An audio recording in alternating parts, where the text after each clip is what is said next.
The United States, Russia, and Ukraine continue seeking a ceasefire. And many Ukrainians reject any proposal that gives up territory to Russia and rewards attacks on civilians.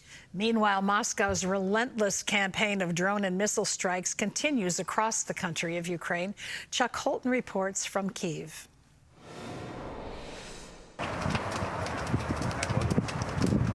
Russia fired more than 5,000 drones and missiles in November, largely targeting Ukrainian civilian areas and critical infrastructure.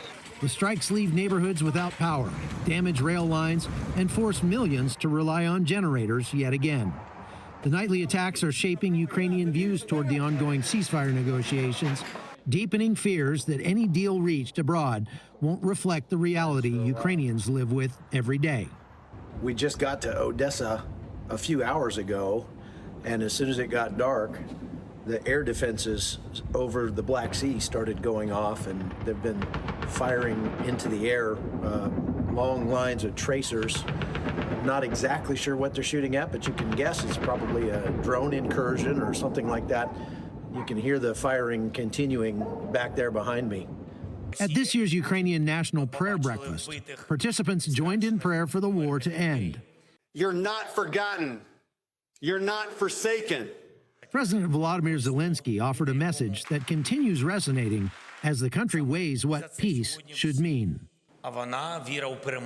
Faith is essential for us. It is the armor for our spirit. This is a real battle between good and evil. We feel your support, your words, and especially your prayers for our people and our children.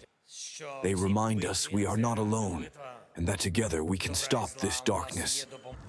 If you wonder what the Russian strategy is to try to win this war, it's not to defeat Ukraine militarily. What they're trying to do by sending hundreds of missiles and drones almost every night is to just terrorize the people into submission. This apartment building behind me here in downtown Kyiv was struck at the end of July, and 37 people were killed, including 5 children. If it happened once, you could say it was an accident, but since this happens almost every night, it's hard to believe that Russia isn't doing it on purpose. Those attacks help explain why many Ukrainians reject any proposal that freezes the conflict along the current front lines. The draft plan under discussion would leave nearly 5 million Ukrainians under Russian occupation, something much of the country considers unacceptable. I think it's important for some Americans to understand that we are facing a very serious enemy who could threaten peace throughout the entire world. Of course, Americans are a bit far away, so they don't feel the threat as acutely. But we must still understand that we've encountered a very, very serious enemy who has absolutely no boundaries. The battle between good and evil is still ongoing. Russia continues attacking and destroying, but we will reach peace, one that is strong and lasting. That is what our prayers are for today, and those prayers will be heard. Although Ukrainians are exhausted from 4 years of war, they're nowhere near surrendering. Across the country, as cities rebuild power grids and communities endure nightly missile strikes, the resilience of the Ukrainian people is on full display. From Kyiv, I'm Chuck Holton for CBN News. Well, with us now is CBN's senior international correspondent, George Thomas. He's just back from Ukraine. So, George, it's hard to believe it's been 4 years. You know, at the outset, everyone predicted, you know, the supposedly people that know about military intelligence that Ukraine wouldn't last a week, 2 weeks, maybe a month.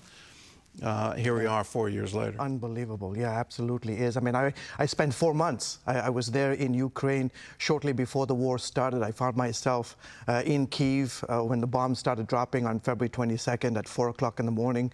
Spent about 4 months crisscrossing the country. And as you mentioned, you know, 4 years, almost 4 years later, I mean, it's awful.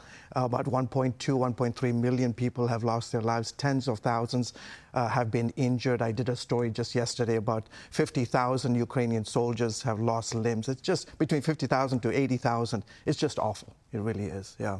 Well, what's the goal here? What's Russia really trying to do? And is it just about let's get a land bridge to Crimea, or is there a larger strategic plan. Yeah. Former British Prime Minister Boris Johnson said this week, he said the Trump administration is giving all the carrot to Putin and all the stick to Zelensky, when it should be the other way around. The feeling amongst the Europeans, Gordon, and the Ukrainians is that Trump approaches this conflict from a transactional standpoint. He basically says, let's do and let's give everything to the Russians so that they can accept it, but in exchange, we in essence give away Ukraine's sovereign territory, their rule over their own territory, basically give as much concessions to Vladimir Putin, with not even looking at the long-term strategic aspect of the conflict. Does the negotiation deter Russia from ever again, launching an attack against Ukraine? Is there any pressure on them militarily, economically? And the Ukrainians see this as a very one-way transaction. Let's get this war done as quickly as possible from a transactional standpoint, do whatever it takes to put on the table for the Russians to accept, and then we don't care what happens to the Ukrainians and what Zelensky accepts or doesn't accept. Well, what's the reason for it? I mean, is the reason just the nuclear stockpile that Russia has? Is it trying to avoid World War III, the devastation that is potentially could be unleashed against the whole world, but I would assume Europe would be the prime target. Yeah. So is that what's really behind the let's give them whatever it is they want so that they stand down? I don't think this administration necessarily looks at it long term. They're just looking at it from the administration. President Trump has 3 more years, Gordon. And he came into office during the whole campaign. He says, I'm going to do this. On day 1, I'm going to bring an end to this war.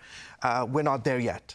He has 3 more years to put a seal on this and to fulfill this campaign pledge. Within the MAGA base, there is this sense that Putin is the good guy, which I really don't understand, I'm sorry, and that Zelensky is the bad guy.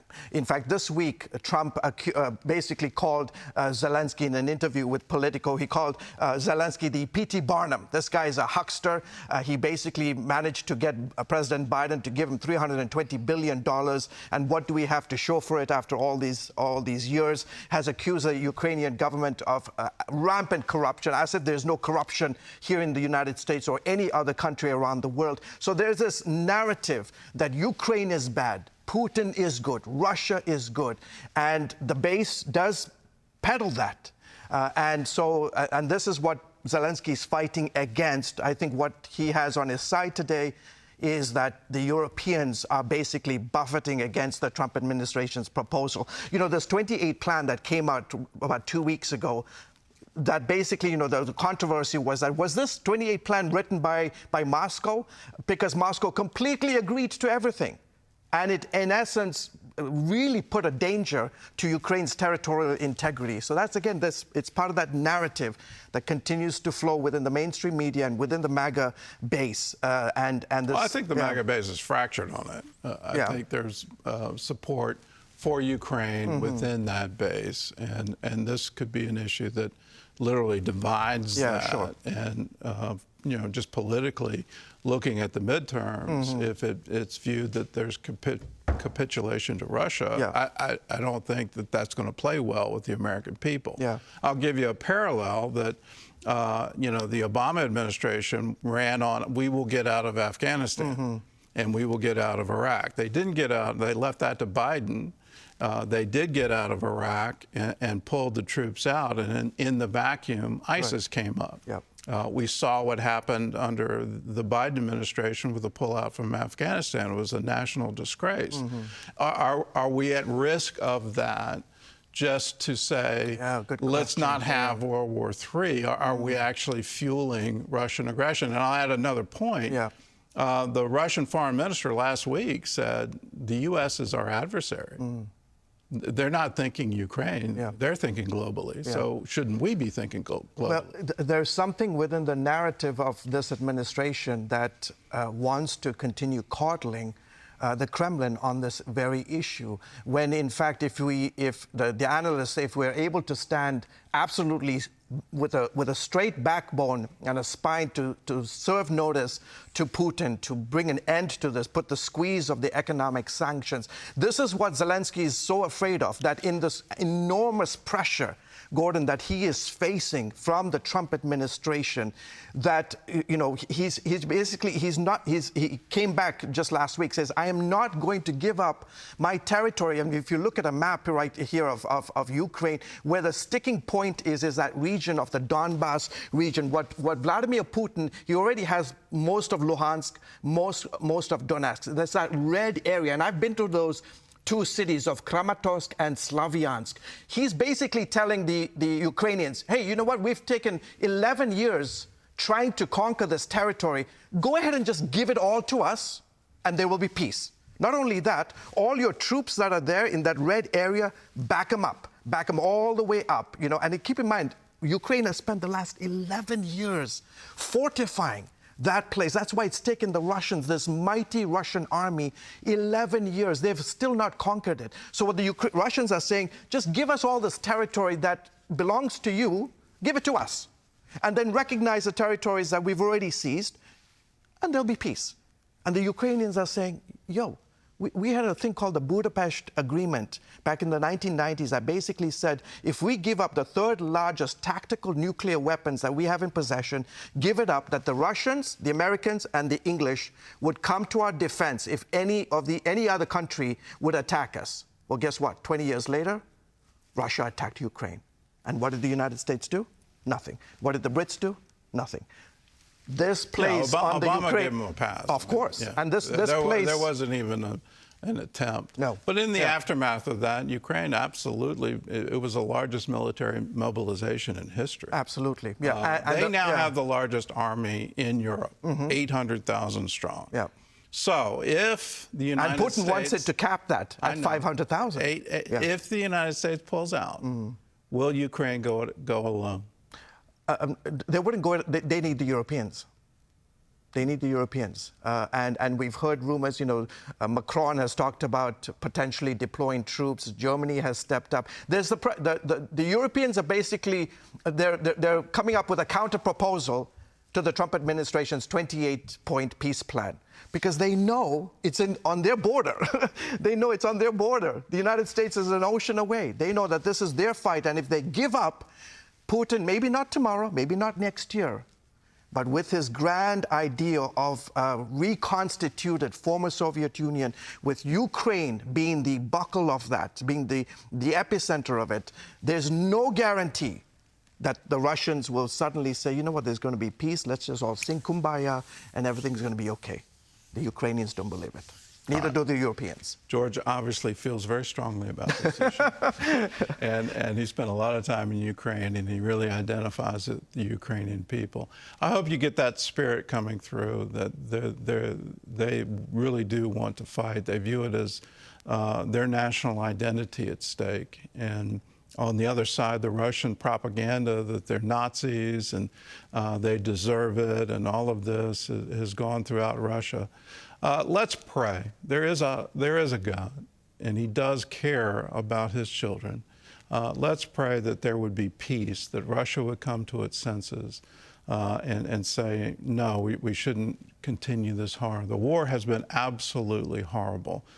And I get story after story about Ukraine, about innocent civilians, babies being killed, all of this. And let's intercede, let's pray, and let's pray for peace.